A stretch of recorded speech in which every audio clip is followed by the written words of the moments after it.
So actually, we do have handouts. For those who don't, you have, right? I do. Okay.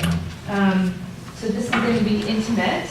So for the couple of people who don't know me, I'm Schweitzer.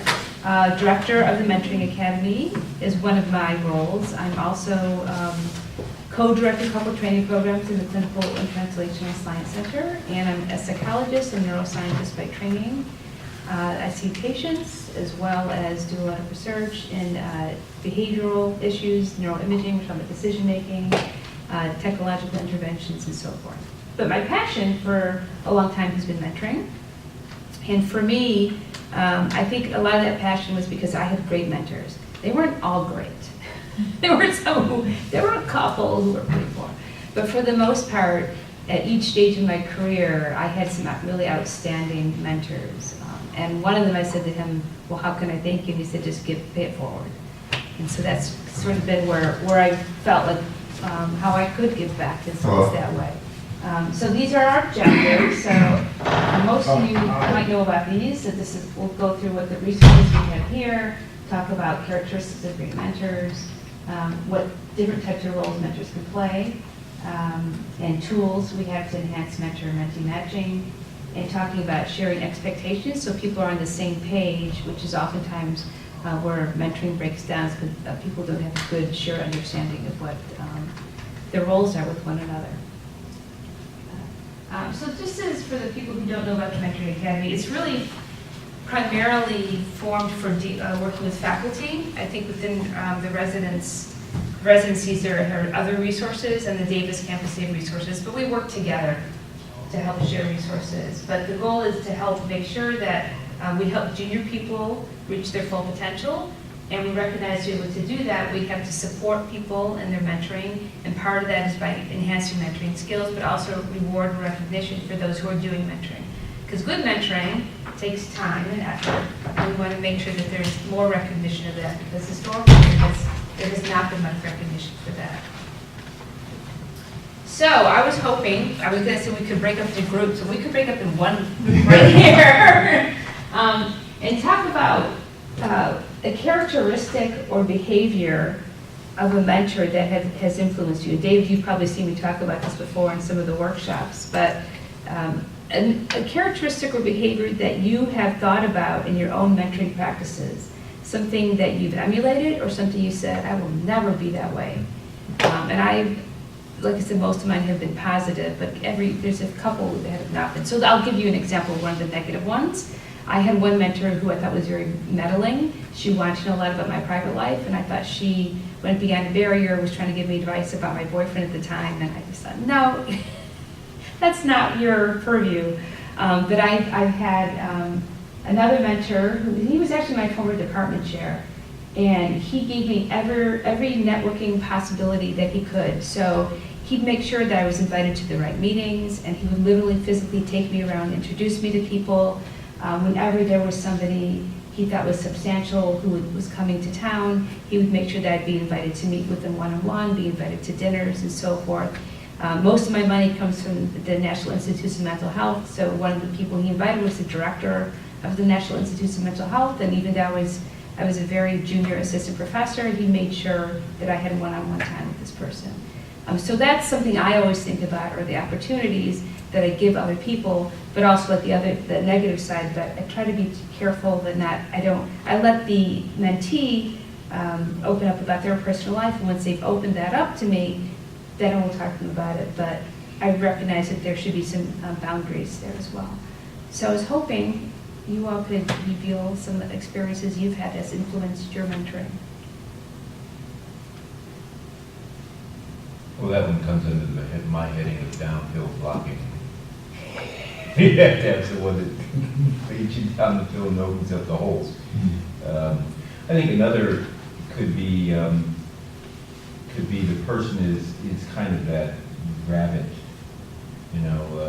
where you see their achievement and their drive, and it often makes you want to emulate them, or at least you are feeling that what they're achieving, you don't want to be so far off the pace that you're not worthy to be benefiting from that person's guidance and support.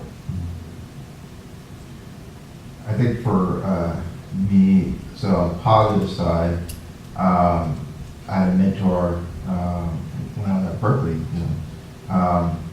who had extremely high expectations, and so expectations of me, right? So not just general expectations, but of me.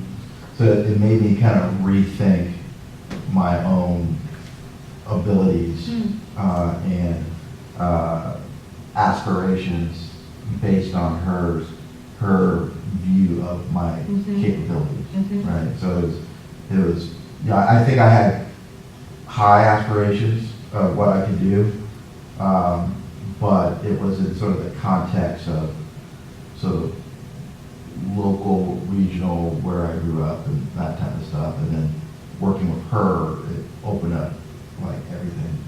So she saw more potential in you almost, and you sounds like you felt it for yourself. Yeah, I think I saw potential as it related to my immediate environment, and she felt that I needed to think broader, and so that I think I take that, and then when I try to mentor, I apply the same thing.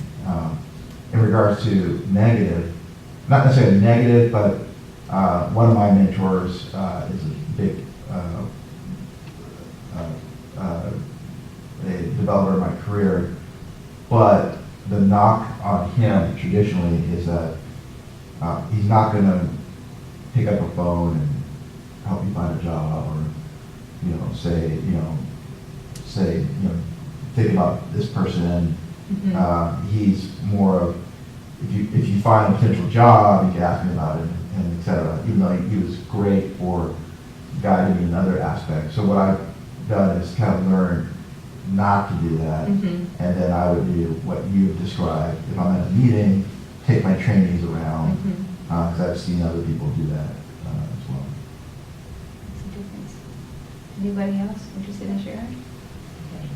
So I think active, exactly where your negative is my positive, like being actively involved.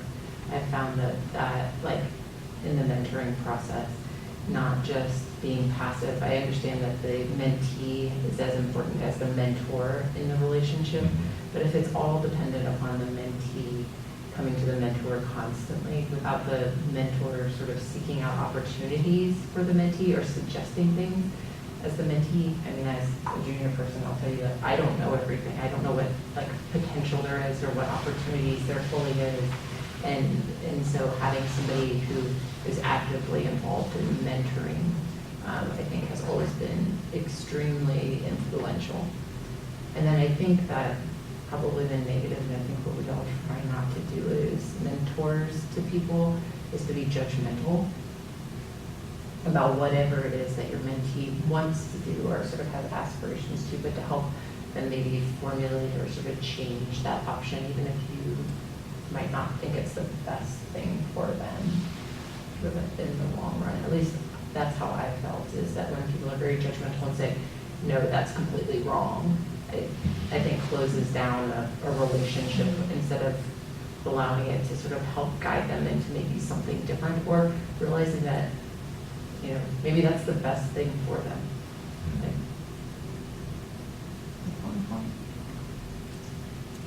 Yeah, and as an even more junior person, I have not very much experience with any of this, but all of those things are things that I've admired in my own mentors.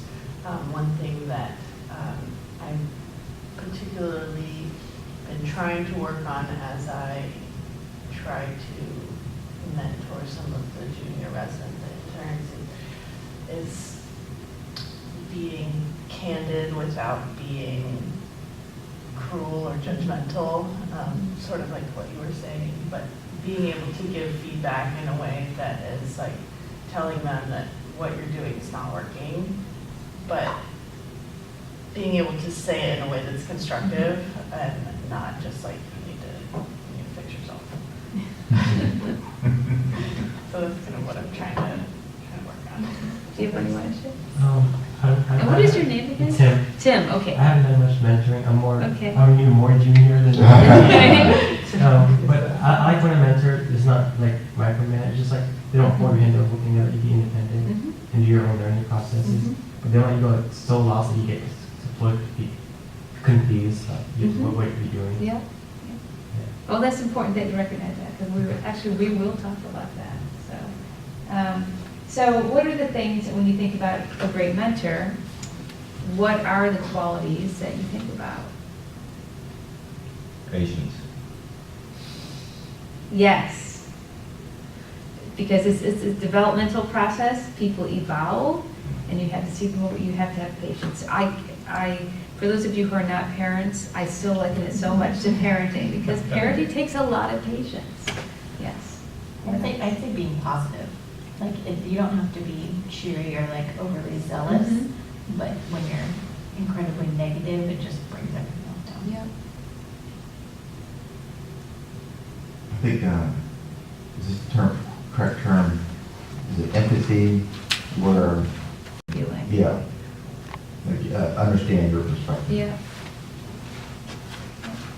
So here's a list that some other people came up with, and some of these people have talked about. And I think obviously these are all great things to have, but not everybody has all these qualities, right? It's kind of hard to find somebody who has all of these. And so what are mentors expected to do? What do you see as their role? When possible, be a facilitator. So they're not doing it for you, they're just helping it happen. Yeah, okay. And providing constructive criticism. Okay, and so that could be on whatever you're doing, whether you're a clinician or educator or researcher. So if you're a researcher, maybe they're reviewing your manuscript and your grants and things like that. Clinician, your technique, same thing for teaching. I think be available, Haha. because, I mean, if they could be the best person in the world with the best ideas, but if you never ever talk to them, it doesn't help. Yes, that is a great one, yeah. I think that's especially for research mentors, right? Mm-hmm. The key is to be available, as opposed to say just generalized. Yeah.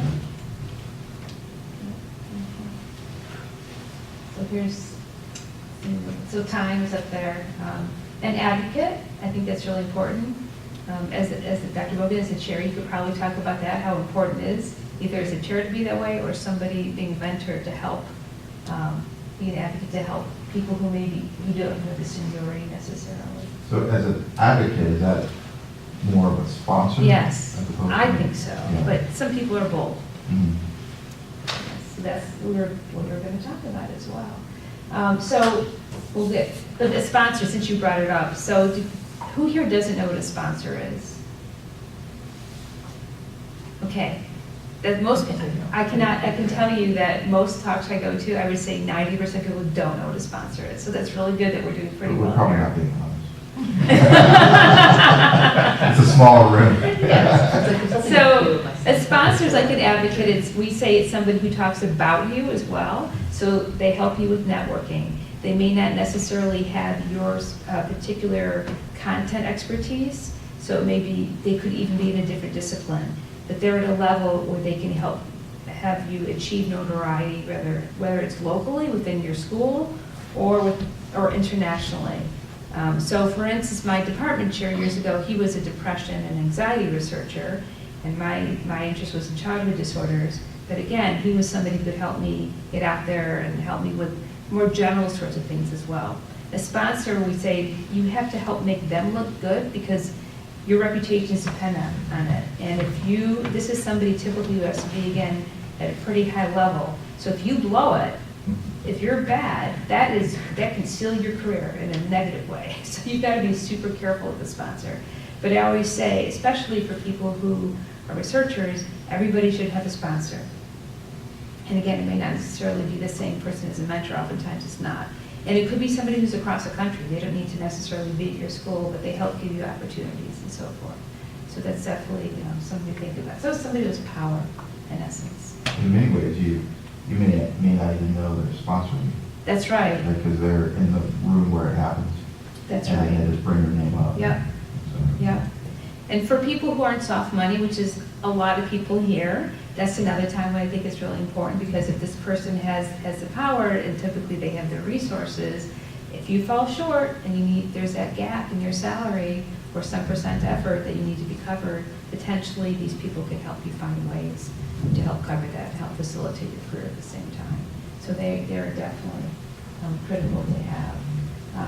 So what I have are some, in the handouts, there's a number of checklists here. And what I thought people could do is look at these. So the first one is the values clarification. It's 2 sides. And this is to help you think about what your own values are. And if people are brave enough to have their mentees also complete something like this, and think about whether or not there's a good match, because on paper, people can look great together in terms of what their interests are, but if they have a different perspective on the world, it can be a train wreck. So anyway, people don't have to do this right now, but just to think about it in terms of what's important to them. And then this is the mentoring checklist. This is something particularly for a mentee, but also as a mentor, to think about what are the areas where you feel that you have something to share. To recognizing your own abilities, what you're good at, and to think about that, and then have your mentee be a good match for that. So for example, I must get people, like I'd say 2/3 of the people who reach out to me are interested in autism research. And I do a little bit of autism research, but there are people who are much, much better at that at my institute. So when they come to me and they ask me if I can help them with that, I say, no. You need to see Sally Rogers or Sally Ozanoff or Marjorie Salmer or whomever.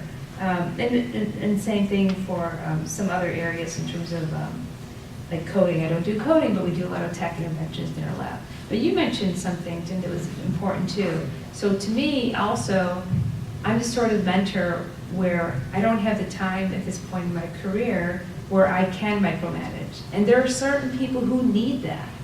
So if they're looking for that, they shouldn't be my mentee. It's just not going to work. So that's the sort of thing where, again, you have to be a shared understanding about what people are bringing to the table. So I would recommend that you give these to your mentees so they can think about this. And as a DMD, this would be something to also disseminate to the department and have people consider that as well. On the back, you'll see, Candace, I'm stealing a little bit of your thunder, but on the back is that I prefer a mentor who is, as it says in my department, same gender, same race, ethnicity, outside my department, different gender, different race, ethnicity, and so forth. So this is for people to think about whether those categories are important to them. To give that some consideration. And I know that there are a lot of departments where mentors are assigned to people, and I'm really trying to go away from that. I want people to identify mentors who work for them, although that the DMDs certainly help a lot with that as well. But if people have this sort of information, it's going to help make it so much easier in terms of thinking of who that would be. You know, it's interesting. So I prefer a mentor who is. I like the aspects of a mentoring team that you espouse, because, as you mentioned earlier, no mentor has all the different things that you need for your career, right? Yes. I have 3 slides on that. Like, go on. But You're right. The other thing is I always tell people, because, if I waited for a mentor who was the same race as me, I wouldn't have any mentorship for, I'd be waiting a long time. So, oftentimes, you have to tell people to open up their mind and say, ideally I would, have a mentor who is the same race or same gender, but there are plenty, I mentor plenty of women. The person I told you about who in college and everything, she was basically a white woman she's passed away, but extremely elderly smoker who was married to an heir of Levi Strauss.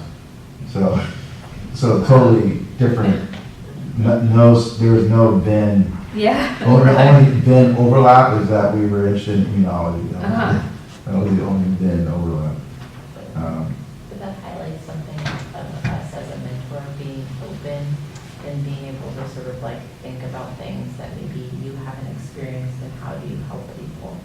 Like as a female and a female surgeon, like being pregnant, how do you work through that? I think as a male mentor, if that's one of the things that you need mentorship in and stuff, it's a little harder and it's a little more of a struggle on how to do that and how to sort of formulate through that. So I think sometimes there are times that we really do need people that match us. Sometimes we need people that don't match us to help push us. And sometimes as mentors, we need to sort of like open our minds to how do we help people outside of what we know. And that's where the team approach comes in. And it may be that for specific aspects that you have these other, and it may not, unfortunately, UC Davis, I think in a lot of ways, we don't have enough mentors to meet all the needs of all the junior faculty. We have some really interesting ideas and areas they want to grow in. So sometimes they have to be outside. It's not ideal. And they may not be the primary, but that's another way of looking at it. But at least people can think more about these issues because it's on here. The other thing is I don't know where we're at in the stage of doing this yet, but the UC system has something called UC profiles. And this is something that UCSF bought from Harvard, and they've built their system out pretty well, and we're transitioning to it. So it's going to be UC Davis profiles. But we can actually link at all the UCs as well as USC, maybe Scripps, where we can search for a mentor. And what we can do is we'll be populating our pages. So there is, they built for me a drop-down box to put a mentoring gadget in there. And you can indicate what kind of mentoring you foresee yourself doing, whether it's research, teaching, career development, and so forth. And then you can build your mentoring philosophy on the page. So that's coming. The research IT department has been working on that for at least a couple of months. But then what it'll take is people to be very actively involved in actually filling out their pages to do that. But then ultimately people will be able to search better within UC, because I don't even think most people realize they have a UC Davis profile page. I didn't even know I had one until I talked to UCSF. But like I said, you can actually search beyond UC Davis, which is pretty cool. So if you're trying to write a grant in a particular area and you're looking for a specialist, Ted One and I were looking at immunology, and so he saw who else was out there in the whole UC system. It's kind of cool. So that's one technological answer that we have. The other form I have here is just another one, again, it's another mentor and mentee checklist to look at, to think about. This is more about styles than content. But then again, to have them think about this and whether this is something, whether you've got the right match. So this is something for people to think about early on. And when people are looking for mentors, I talk about how there should be kind of this dating period where you may be not ready to actually commit, and maybe just meet with them a couple times to see if there's a mutual interest and if their styles match. As a DMD, that's something that's important to do, because some of that, hopefully you'll know people well enough to even have an idea about whether, even if their content area matches, whether stylistically they're the same.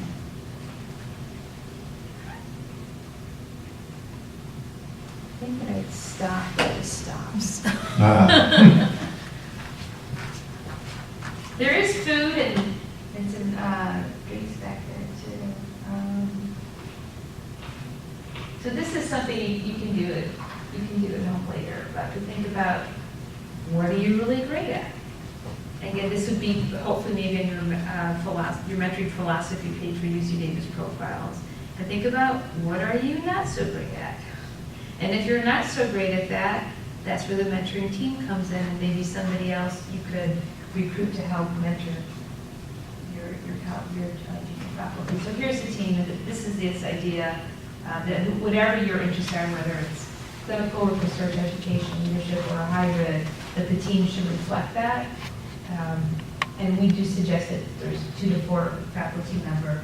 But it's also really important for the mentee to know who their primary mentor is, because I have experienced more than once where I've talked to a mentee and I've said to them, well, who's your primary?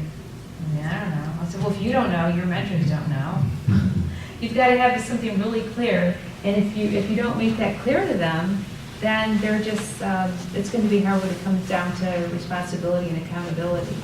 And I also recommend something that we do in the MCRTP as often as we can, not often enough, where we have team meetings and where the mentors get together with the junior faculty, and they talk about what their expectations are in the room together. And that's good because the mentee can have they could have different conversations, and especially if it's somebody who's junior, they may feel that they have to do everything that mentor A says, but also mentor B says, and sometimes they're in conflict. So if they're in the room together, that again increases their understanding of what the expectations are. But the other thing, what I tend to see is that there's a lot of really fun and creative problem solving, and oftentimes there's new opportunities that come of it. Has anybody had that experience where they've had mentors come together in a room with the mentee to discuss their career? No? We've It's hard to Yeah. schedule it, I will say that. tried to, excuse me, start something similar to what they've done on the main campus. I think it's the Emerge program. We're having launch committees for new faculty. But that's, those are people based on sort of their IDP and what to help guide them or launch them through the process. You know, what are your thoughts on, you know, as DMD, and I sit with folks and we discuss mentoring teams, some people insist that their division chief be their primary mentor. And what are your thoughts on that? So that's my next slide. No. So I would love your opinion about this, but so I feel, and there needs to be at least one person on the team who's your career development person, who isn't somebody who you're answering to for RVUs, for space, for publications, for sharing grants and data, because you're shaking your head, so what do you think about that? Well, 2 things. One about the mentoring team. I think if you read great training grants, there's a mentoring team. And there is a plan for mentoring with regard to them getting together to talk about it and have feedback to that trainee or mentee. And that's one important sign, and I think it's probably because it seemed to work. And you can't have a bad mentor regardless of their credentials. You know, that's just not going to facilitate your career or your training period, your research. I think for junior faculty, particularly in medicine, and it's different on campus, I think the chair is an intimidating person. Often. You know, we tend to be less democratic and much more do this, and particularly if you're in a surgery department or otherwise. And the chair is a person who has partly soul value, because we're part of administration and et cetera, and getting things done because you need to do that with regard to your department. And sometimes that interferes with what's ideal for that person, that junior faculty member. And sometimes you don't pay attention to it the way that you would if you were really their advocate, you know, for trying to see through those things. And I have seen careers of outstanding people go, so they're now in HSCP and started out in residence or otherwise. That I think is a pretty much significant tragedy, because the chair had these needs, and this person was willing to fill them in. So I think that the chair has to be an advocate, though, but they shouldn't be the primary person. That it should be someone else, and or someone outside the department sometimes that has no difficulty standing up to the chair and say that you're letting him down. And I feel that strongly enough that, you know, I've talked to Colleen about it with regard to how we evaluate our chairs. I think we have not done as much, you know, putting as much heat under their details with regard to their evaluation, as we should for junior faculty. So that's just my attitude. And so I think it's a conflicted position as being chair and primary mentor. It's not to say that you shouldn't be the mentor, because one of the things I think as chair is you want to put heat on the mentor, the department mentor, as well as on the individual, if you care about their academic career, to do well. But no, I don't think you should be the primary. That's just my attitude. I think some can and do very well. Yeah, no, that's been my perception as well. And the other thing is to think about if this mentor, so what if you have a primary mentor who's not the chair, but they're also in the same department, and potentially they also have a conflict of interest as well. So it's not, we can't be naive about that. Isn't that the key to mentorship, is that you don't have skin in the game? Pretty much, you Right. have, it has to be a selfless act, that you're there for the mentee. Yeah. So how do you get out of bad mentorship relationships? I had to get a divorce in mentoring. Because you guys are talking about. Well, That's a it economic requires, sunk cost. yeah, I think it requires some additional person to advise, but I think you have to have the tact and the diplomacy to be able to say, I'm going to talk to someone else, or talk with someone, or work with them, and you gradually ease out is one way. Other situations are where, get a call from a PhD student who's in a lab that's project is going nowhere and they're across country. You have to just say, you got to get out of that, go to your advisor and see what's going on, have them see what's going on, and if they care at all, they're going to help you get out of that situation. And the other that helps sometimes is that you go to someone like Colleen Clancy and discuss these things confidentially and otherwise, and see if you can't have an administrative advocate help you with regard to some aspects of those things as well, I think. I was even meaning as a mentor to somebody, like, when you know that it's not a good fit. And Well, that's what I'm saying. You Yeah. can have someone that can help you to say, and/or your direction. Sometimes it just really comes down to having to say, I don't think this is working. And it's very difficult if that person has some quote-unquote power over you, or ability to sabotage, or they're immature, and would take that, on a personal level. That's also one of the reasons why I think that the chair should not be the primary mentor, because sometimes you really need the chair to say, I'm arranging for her to do such and such, such, such, or him, because I think this would work out better. And when she says it to, another faculty member, then, okay, they're going to say, okay. Doesn't mean that they won't be hurt, but, that's one of the problems of things, is you have bad feelings, but it'd be nice to them. Depends if this isn't not going to work. But that is this idea that right there is that you do need somebody who's out of your department, exactly for all the reasons that we're talking about. So this is a mentoring map. There's a variety of different versions of this. And certainly for residents, this is a good tool to use. And this is the idea for people to think about what their different needs are and who's going to fulfill those. And so some of it's on here is personal, and some of it is work-oriented. So I have copies of this, and like I said, there's lots of different ones available. Again, this is just this idea to think about who can help people achieve their goals. And this also leads into the idea that there's different types of mentors, and there's different types of ways that people do mentoring. So sometimes the traditional way is one-on-one. More and more we're hearing about peer mentoring, because a lot of times there aren't enough mentors to do the mentoring that people need who are senior people here.